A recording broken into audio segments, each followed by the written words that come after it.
Madras high court में एक याचिका आई जिसमें कहा गया था कि तमिलनाडु में पेरियार की मूर्तियों के नीचे जो बातें लिखी हुई है वो आपत्तिजनक है और लोगों की धार्मिक भावनाओं को ठेस पहुंचाती है, इसलिए उन्हें हटाया जाना चाहिए। याचिका को खारिज करते हुए हाईकोर्ट ने कहा कि येरोड वेंकट रामास्वामी पेरियार जो कहते थे उस पर विश्वास रखते थे, इसलिए उनके शब्दों को उनकी मूर्तियों के पेडेस्टल पर लिखवाना गलत नहीं है। पेरियार की मूर्तियों के नीचे लिखा था, ईश्वर नहीं है और ईश्वर बिल्कुल नहीं है। जिसने ईश्वर को रचा वो बेवकूफ है, जो ईश्वर का प्रचार करता है वो दुष्ट है और जो ईश्वर की पूजा करता है वो बर्बर है। ग्रेट पेरियर नायकर के ईश्वर से सवाल। पहला सवाल, क्या तुम कायर हो जो हमेशा छिपे रहते हो, कभी किसी के सामने नहीं आते? दूसरा सवाल, क्या तुम खुशामद परस्त हो जो लोगों से दिन रात पूजा अर्चना करवाते हो? तीसरा सवाल, क्या तुम हमेशा भूखे रहते हो जो लोगों से मिठाई, दूध, घी आदि लेते रहते हो? चौथा सवाल, क्या तुम मांसाहारी हो जो लोगों से निर्बल पशुओं के बलि मांगते हो? पांचवा सवाल, क्या तुम सोने के व्यापारी हो जो मंदिरों में लाखों टन सोना दबाए बैठे हो?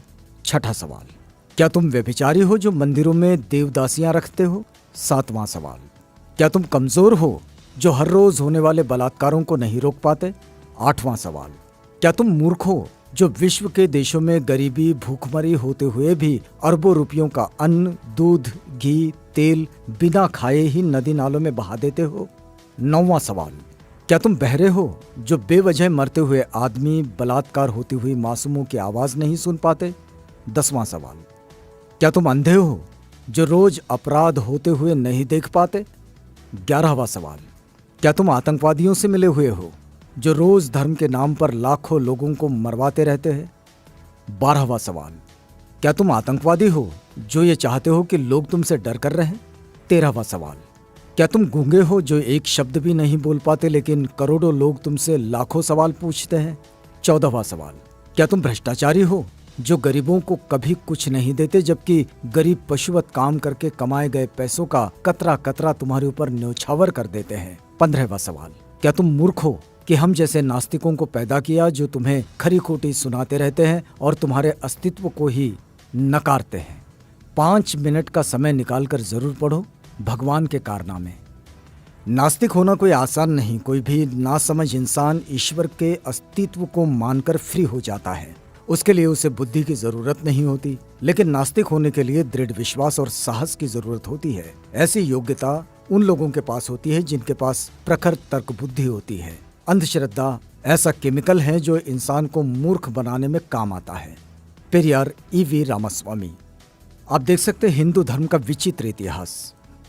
पेरियार लिखते हैं, मंदोदरी मेंढकी से पैदा हुई थी, श्रृंगी ऋषि हिरनी से पैदा हुए थे, सीता मटकी से पैदा हुई थी, गणेश अपनी मां के मैल से पैदा हुए थे, हनुमान के पिता पवन कान से पैदा हुए थे, हनुमान का पुत्र मकरध्वज था जो मछली के मुख से पैदा हुआ था, मनु सूर्य के पुत्र थे, उनको छींक आने पर एक लड़का नाक से पैदा हुआ था, राजा दशरथ की 3 रानियों के 4 पुत्र जो फलों की खीर खाने से पैदा हुए थे, सूर्य कर्ण का पिता था।